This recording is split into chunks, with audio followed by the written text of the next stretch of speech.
martini, please. Sounds great. Make it 2, will you? Okay, 2 dry martinis coming up.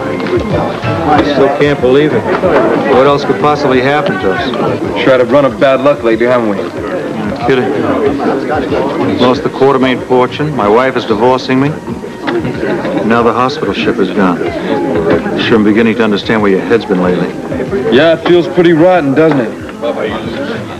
First you lose everything, and then you lose your wife. How did you cope when you lost the $20 million? Well, it was easier for me. You see, you've always been rich, haven't you?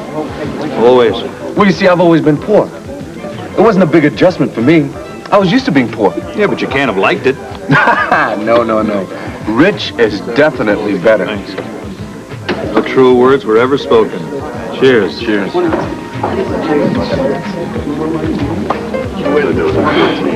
Funny, you know? What's funny? 2 of us sitting here having a drink, like brothers. Half brothers, anyway. Always wanted to have a brother and a sister. I wonder what it would have been like to have grown up with you. I wonder if it would have made a difference. How do you mean? Well, 2 more martinis? No, not for me. I'm just going to finish this one. Then I'm going to go back to the hospital. okay, just one. How do you mean, Alan?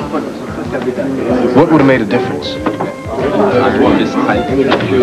You know, if I would have had a brother maybe to confide in when I was growing up, maybe I wouldn't have tried to compete so hard with my father. If I wouldn't have done that, maybe we wouldn't be broke right now.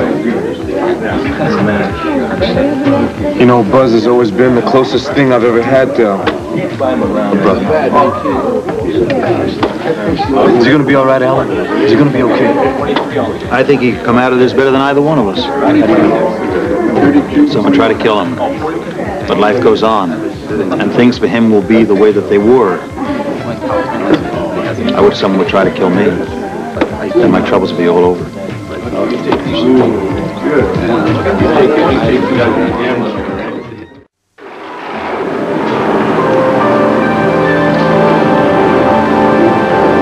Damn the storm.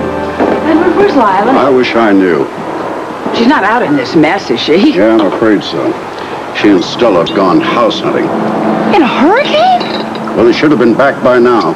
They never should have left in the first place. It was Lila's idea. Now, you know what a proud woman she is. She insists on moving out of your house as soon as possible.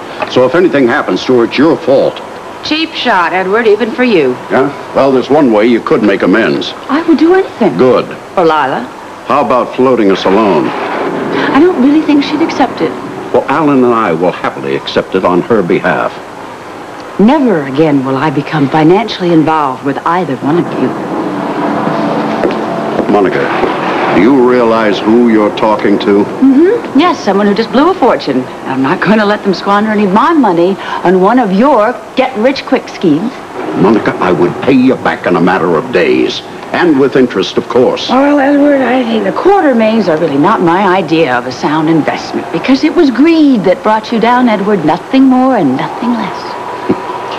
You sound like you're really enjoying what's happening to this family. I'm sorry for Lila, not for anybody else. You never were a true Quartermain. Oh, is that the kiss of death, Edward? Being a Quartermain means something, Monica, and you're going to find that out one of these days when you're left alone with this house and no man to share it with. You know, I would suggest that you stop worrying about me and start to think about how you're going to rebuild your fortune. And that is exactly what I intend to do. Well, good. You know, you're a very foolish woman, Monica. You're a romantic, just like Lila. Love and romance. That's all you women seem to think about. But a man knows it's money makes this world go round. Oh, Lord, now the line's gone dead. I can't even reach an operator. Lord knows what could have happened to Lila. She could have been struck by a tree, gotten caught up in some fallen electrical wires, been in a car crash. Shut up, Edward, will you please? I don't need a litany of possible disasters. I feel bad enough as it is. Yeah, well, with good reason. This is your fault. I didn't kick her out into the streets in a hurricane. Oh, good Lord. Lila? Lila? Are you all right? No, I most certainly am not all right. I've never been so furious in all my life. Here, What let me... happened? We got soaked. Well, good Lord, I can see that. Now it works. I'll get it. Here, let me help you, darling. Hello? Hello. May I please speak to Dr. Monica Quatermain? This is Dr. Quartermain. You get such a... Monica, is that you? Yes. I can hardly tell at first. This is such a lousy connection. I know. I can barely hear you. Are you alone? No. All right, I'll make it quick. I have some great news. Hello? I'd like to see you. Hello? Hello, can you hear me? Hello? Are you still there? Can you hear me? Hello? I need to see you right away. I have some very important news. Right away. Yes, it's important. Wait a minute. What is so important that it can't wait until this storm breaks? Hello? Hello? Hello?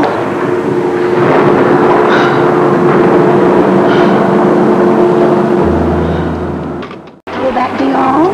Yes, thank you, Stella.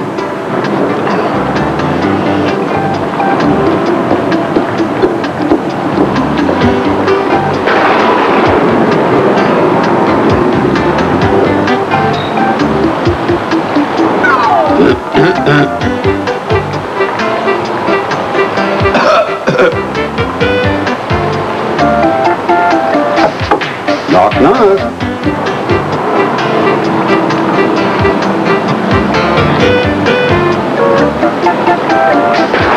Feeling better, darling?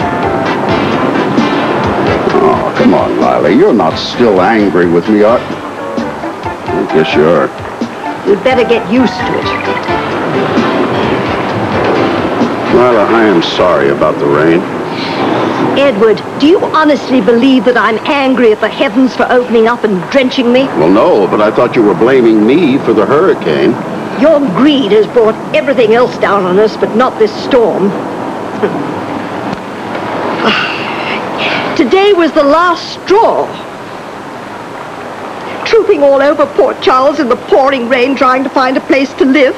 I've never been so depressed in all my life. Well, darling, I'm sorry you had to go through all that, but couldn't you find any houses that you liked? Yes, several. Well, then why didn't you? All far too expensive. Now, Lila, you listen to me. Our financial problems are purely temporary. How can you be so sure of that? Trust me. Oh, Edward, please don't patronize me by smugly suggesting that I simply trust you. Well, I ever given you any reason to think that I've failed before? Oh. Well, I mean, aside from this last time, well, you know, maybe there are a few minor hiccups along the way. Edward, we have built a small nest egg from the sale of my jewelry on the Southampton house. But I know enough about the way you conduct business to know that we need much more. Now, Lila, I don't want you to worry your pretty little head about Edward? such minor... I don't mean to be patronizing, darling, but I just don't think you should be so concerned over trivia. As long as it has me walking the streets in a hurricane, you better believe that I'm concerned. Edward, are you holding out on me financially? Holding out? Me? My own family? I wouldn't put it past you to have a secret little nest egg stashed away somewhere. Oh, Lila, I am hurt. Have you? Well, I know that you're upset and you don't really mean this, so I'm not going to hold it against you. And just to prove to you, darling, that there are no hard feelings, I will take over the house hunting problem myself. Good luck. You'll need it. That or several $1 million. Darling, now you just leave everything to me. I will find the perfect place for us to live. The boys will be going to camp in about 3 weeks. I suggest we move out of the house then.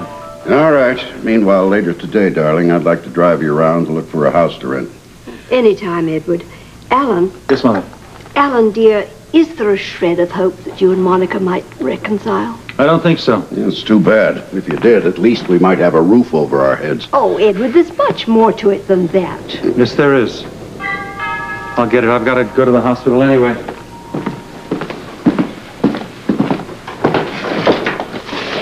Morning, Dr. Quartermain. I'd like to speak to you for a minute. Mr. Morrison, I thought you were off the payroll after the Cassadine investigation. Yeah, well, I just found out something that I think you should know.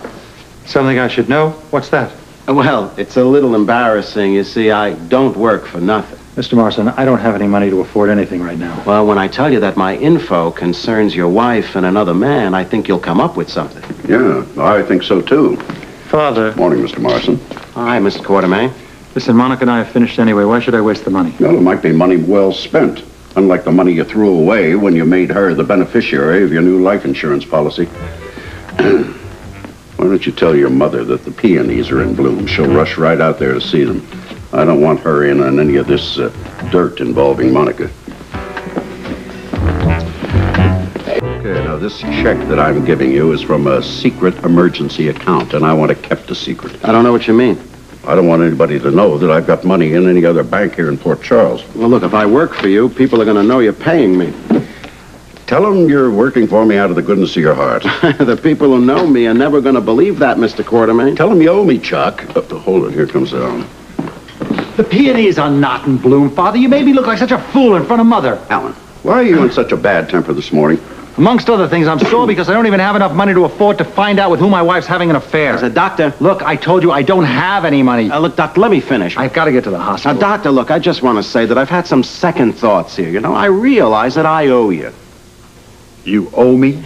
Yeah, well, you see, your father and I have been having a little talk about old times, and, well, it occurred to me that I've made a great deal of money over the years with your family as a private investigator. He's doing all this out of the goodness of his heart, Alan. No kidding.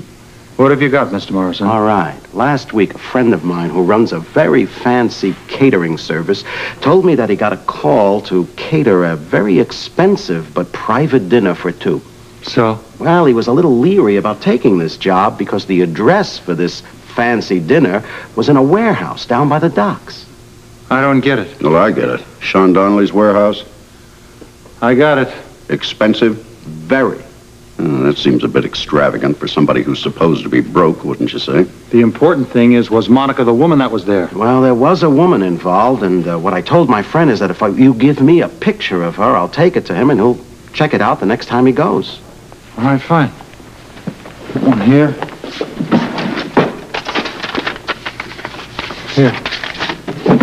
Here. When you investigate, I want you to report to me directly. Oh, absolutely. Okay, fine. I've got to get to the hospital. Okay, let's get to really important matters. The reason I'm paying it. I'm convinced that Donnelly and Cassadine are in cahoots. In fact, I'm sure that Donnelly has the major share of the Quartermain fortune.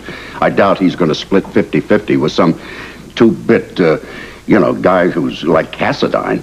You know what I'm after. Of course. You want proof that Donnelly's got most of your money. Right.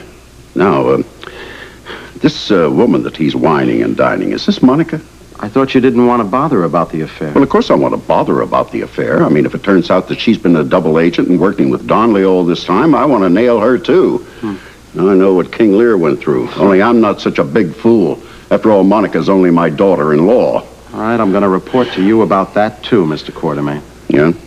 How are you going to get the word? Well, I'm going to plant a bug in the room that Donnelly does as entertaining. Oh, well, that's good. Well, it's against the law, isn't it? You could say so.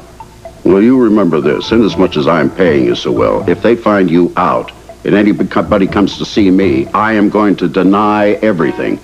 Anna Devane would like nothing better than to get something on me.